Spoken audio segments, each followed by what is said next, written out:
있다고 봐요. 조금씩 이제 당황하게 만드는 질문들이 점점 진짜 오네요. 네.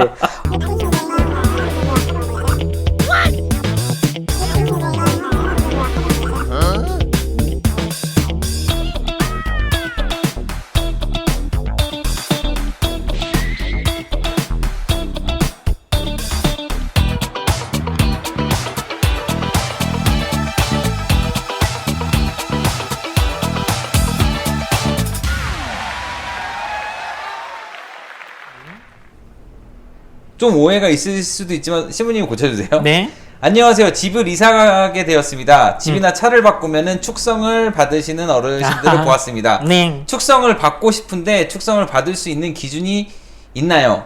그리고 월세라든가 전세라든가 자가라든가 그런 기준이 있는지 그리고 어머니께서 용어가 좀 그냥 읽을게요. 어머니께서 사례금을 드려야 된다고 하시던데 공시가가 있나요? 공시가? 좋습니다. 이게 표현의 언어가 다를 수 있다고 봐요. 조금씩 이제 당황하게 만드는 질문들이 점점 진짜 오네요. 네.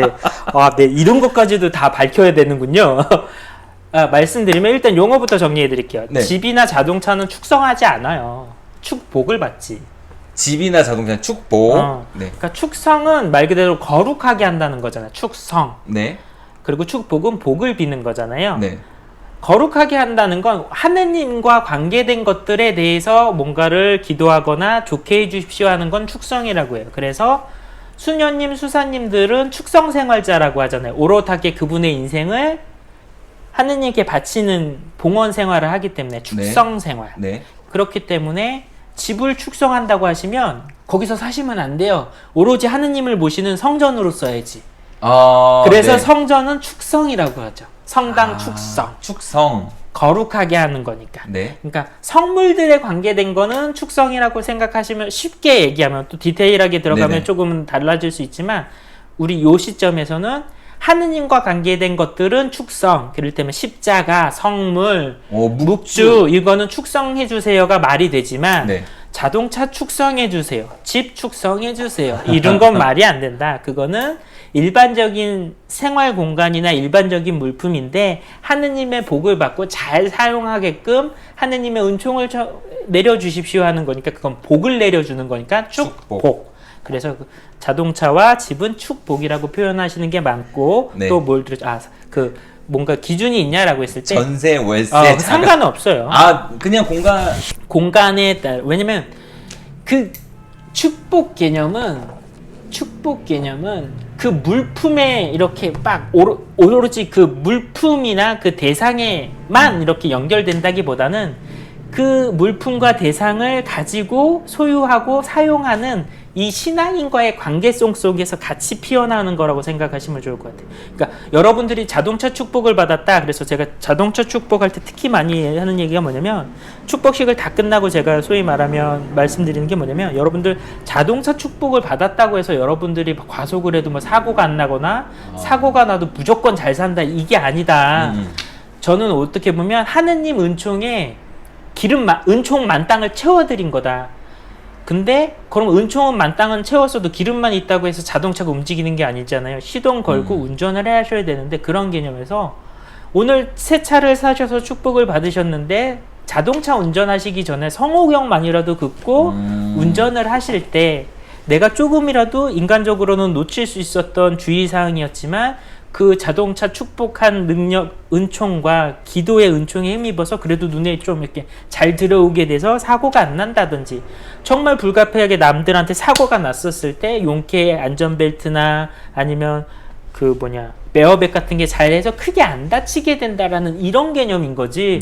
무슨 아브라카타브라 막 마법 지팡이를 휘둘려서 이 자동차 자체가 뭔가 마법적인 힘이 돼가지고 이렇게 되는 게 아니라는 걸 늘 강조드리거든요.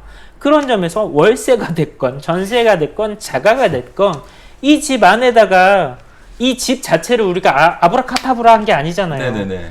이 안에다가 말 그대로 하느님의 은총의 기운을 넣어놓은 것 뿐인 거야. 근데 이 은총의 기운을 숨쉬고 살아내면서 활력을 갖는 건 살아가시는 신앙인 가족분들이신 거잖아.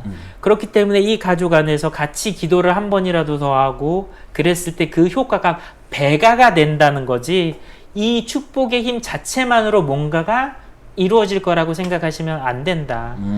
그래서 겸사겸사 말씀드리면 하느님 은총은 늘 곱셈법이다. 곱셈이다. 1이라도 하면 그게 곱셈이 돼서 100이 되기도 하고 많이 되기도 하지만, 내가 아무것도 안 하는 0이면 그냥 늘 0이에요. 그럴 땐 차라리 덧셈이 날 것 같은데 0이면 0이에요.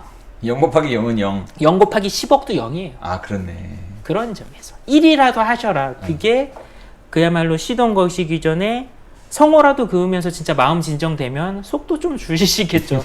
실질적으로. 그런 것들이 여러 개 작용해서 정말 했을 때와 안 했을 때의 차이가 확 난다라는 거지, 마법적 힘이 그건 아니라는 거.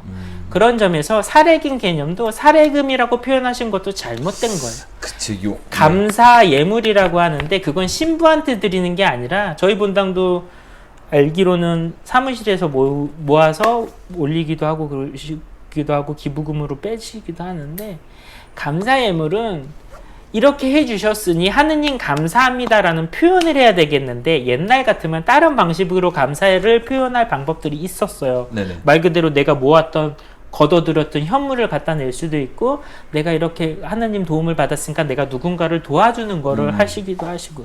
그런데 어떻게 보면 지난 편에서도 얘기가 나왔던 건데, 오늘날 돈 문제로 다 환원이 됐잖아요. 네네. 그래서 이 돈이란 기준으로 환원된 게 두 가지 측면이 있는 거예요. 하나는 모든 걸 돈으로 환원하니까 약간, 그래서 얼마예요? 이런 식으로 생각할 수 있게 되는 악영향도 있는가 하면, 신자들 입장에서 좋게 해석을 하자면, 나머지 것들로 하지 못할 걸 손쉽게 돈이라는 걸로 대체할 수 있게 되었다라는 거죠. 어렵네요. 그러니까 감사 예물이라는 게 익숙해지기 전에 만약에 모르는 사람이 봤으면 진짜 돈 내세요, 사례금, 그러니까 사례금이라는 단어 거마비, 신부님 모은 거마비 쓸 수 있겠다라는 생각이 드는데, 맞아요. 저도 이제 카톨릭 안에서 계속 있다 보니까 봉헌금이나 감사 예물이라는 게 되게 익숙하거든요. 맞아요. 근데 제가 만약에 다른 종교에서 보면 어떤 사람이 와갖고 했는데 뭘 자꾸 줘야만 되는데 또. 저 뭐야? 그래서 지금 제가 예, 다른 신부님들한테 뭐 어떤 말씀을 드릴진 모르지만, 적어도 제가 아는 바에 따르면 감사 예물이나 이게 의무나 법적인 조항은 아니에요. 정말로 그냥 오셔서 하셔도 돼요.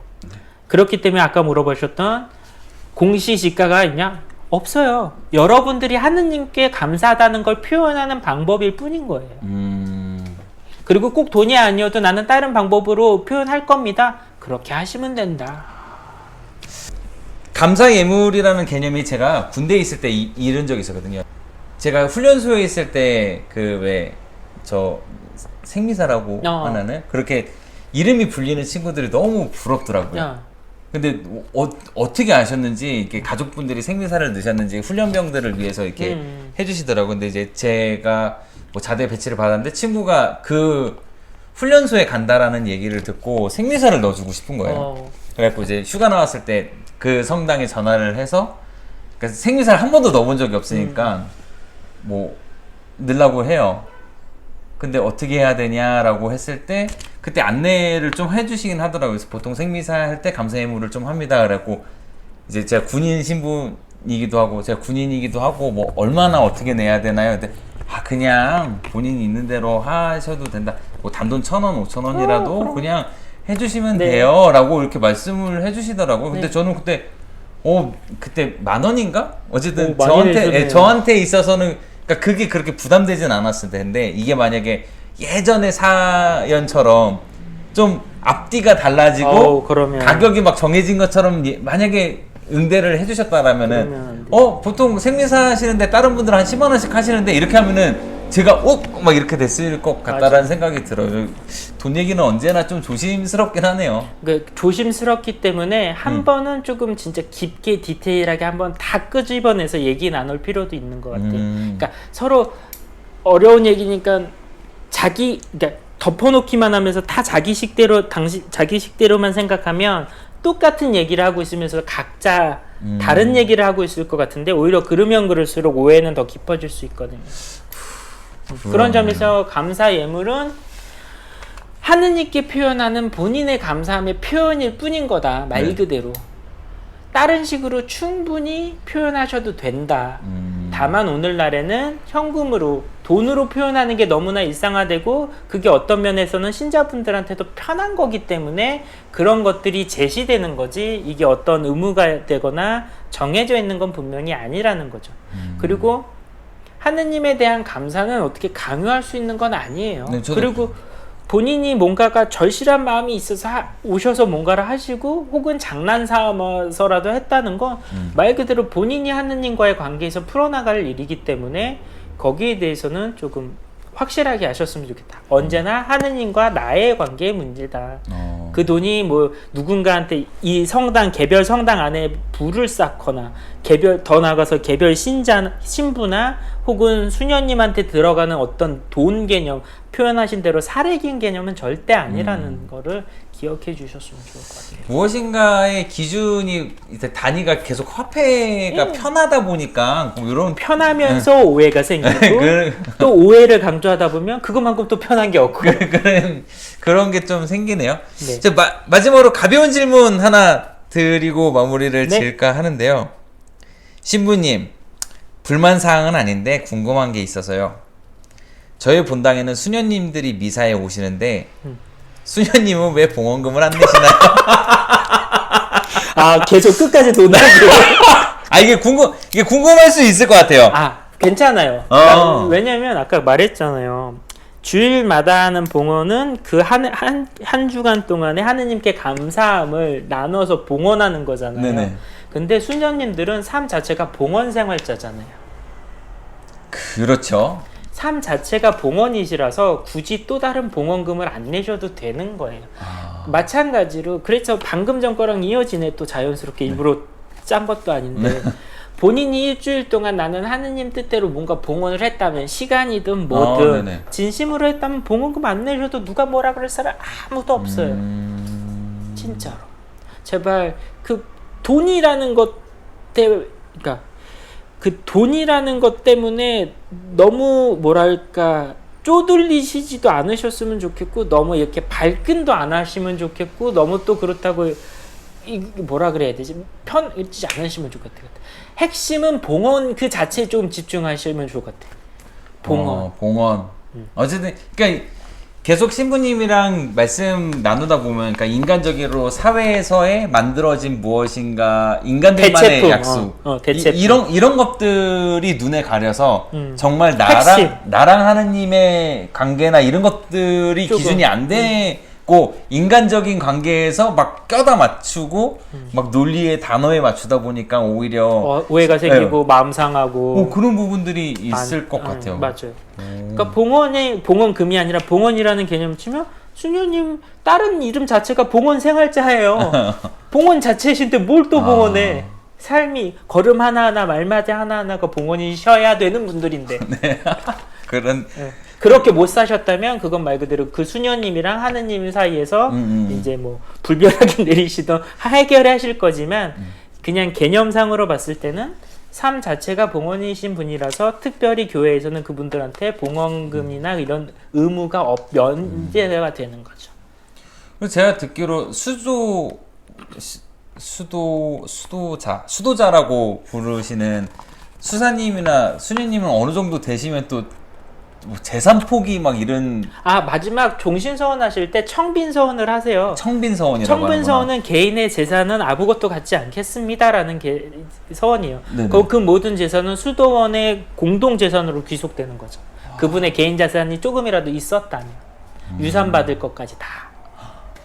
근데 보통 교구 신부들도 청빈서원은 따로 하지 않지만 요즘 들어서 서울교구 같은 경우에는 유서를 작성해요. 내가 죽으면 혹시라도 나에게 남은 자녀 재산이 있을 경우에 뭐 교구에 드리겠다 혹은 뭐 어떻게 하겠다라는 식으로. 그렇게 어쨌든 저는 당연히 수녀님이 당연히 돈이 없으시니까 못 내시는 거지 이렇게 했는데 자체적인 봉헌의 삶을 사시니까 봉헌하고 계신 걸로 이제 이해를 해야 하는 게 맞겠네요. 그 봉헌이 핵심이니까요. 봉헌 미사 때 왜 봉헌이 있냐라고 했을 때 단순히 하느님과의 만나러 왔는데 그럼 너는 그동안 하느님께 대해서 어떤 걸 내놨니? 그러니까 내놨니라는 개념 표현도 좀 그런데 관계는 상호성인 거잖아요. 네네. 하느님의 사랑을 이렇게 받았고 은총을 받았는데 그래서 너는 하느님한테 뭘 줄 수 있을까? 라고 하는 거죠. 꼭 이거 야 일당 내야지 시급 내야 될 거야 이 개념이 아니라 정말 건전한 관계는 상호적인 거잖아요. 아무리 늘 받기만 하는 관계도 되게 어려워요. 주는 사람 맞아요, 입장만이 맞아요. 아니라 받는 사람 입장에서도 자존심도 상하고 뭔가 떳떳하게 불만 클레임 제기할 것도 늘 받기만 했던 사람은 그 말도 제대로 못하게 되고 왜곡되거든요. 맞아요. 하느님 관계도 살아있다는 건 상호적인 거예요. 은총을 청했잖아요. 은총에 대해서 감사할 줄 알아야죠. 근데 이 감사가 진짜 감사가 되면 이렇게 진짜라는 표현도 그냥 오해사고 줄 수 있는데 안 나가면 진짜가 아니라는 게 아니라 내가 진짜 감사하면 뭐라도 드리고 싶잖아요. 그 개념에서 시작된 거라는 거죠. 그리고 그렇게 보셔야 되는 거고. 이런 생각들 이게 또 한순간 얘기 듣고 한다고 해갖고 딱 정해지진 않는데 아니, 그럼요. 그러니까 조금씩 원래 조금씩 원 의미는 이거였다는 거. 너무나 잊혀져 있었지만. 그러게요. 제가 이제 30 중반 정도 되고 가정이 생기다 보니까 제 비슷한 또래에 있는 친구들끼리 이제 농담 삼아 이런 얘기 하거든요. 야, 교무금 내냐? 나는 내기 시작했어. 뭐 이렇게 어떤 분은 이제 가정에서 분리돼서 하고 어떤 분은 난 아직까지도 가족이랑- 엄마가 내는 거에 얹혀 있어. 뭐 그렇게도 되고 하는데 이게 실질적으로 현실이 되니까 근데 말씀하셨던 것처럼 내가 봉헌을 하는 거 그리고 내가 이제 그 저번에 11조나 이런 설명들을 하다 보니까 조금씩 제가 생각했던 돈의 개념 말고 다른 돈의 개념을 좀 알게 맞아요. 되는 것 같아요. 아마 보시는 분들도 지금 당장에 이게 맞아 저게 맞아 이렇게 하시지 않으셔도 그럼요. 혼자 또 내면으로 그럼요, 또 시부님 말씀하신 것도 생각해 보시고 그럼요. 또 주변에 또 시부님 계시면 또 여쭤보시고 하면서 네. 좋은 방향 좀 찾으셨으면 좋겠다는 생각이 맞아요. 드네요. 돈은 정말 어렵네요. 아, 돈은 어려운 거야. 그래서 농담이에요. 네. 우리나라는 돈이지만 도네이션이라고 하는 돈화가 사실은 선물이라는 거거든요. 네네. 돈화 선물이라고 해요. 선물. 우리 이렇게 구문가 개그예요. 그냥 발음이 비슷한 것 같아서 끼워 맞춰서 우리는 돌고 돈다라고 해서 돈이지만 네. 도네이션 뭐 봉헌한다 할 때 이 돈화가 어원이 선물인데 선물을 받아서 말 그대로 나도 뭔가를 드리고 싶은 마음에서 시작된 거였다. 그 모든 것이 감사예물도 그렇고 봉헌도 그렇고 11조도 그렇고 내가 받은 선물이 그러니까 그 점에 있어서는 핵심은 내가 무언가를 가지고 있는 걸 정말로 내가 선물로 받아들이는가가 핵심인 것 같아요. 그게 되지 않는 이상 금액을 아무리 낮춰드리고 아무리 안 내셔도 된다 그래도 아예 접근할 수 없는데 원래는 선물 받았고 그래서 나도 뭐라도 선물 드리고 싶은 마음 요거가 안 되면 그쵸 힘들어요. 네. 뭐 이런 걸로 또 고민하셨던 분들이 조금이라도 생각의 범위가 좀 이제 네, 한 네. 길이 생겼으면 좋겠다는 바람을 맞습니다. 좀 갖게 되네요. 네. 지금 오늘 뭐 말씀 몇 주치는 모르겠는데 네, 적당히 좀 뽑아낸 것 같으니 오늘은 여기까지로 하시고 네. 마지막으로 하나 둘 셋 외쳐주시죠. 하나 둘 셋. 우리 영상은 2주에 한 번씩 질문을 모아 촬영하며 편집을 걸쳐 2-3일 간격으로 유튜브 채널에 올라가고 있습니다. 당신이 참여해야 재밌어지는 방송, 밀어서 잠금 해제될 때까지 많이 물어주세요.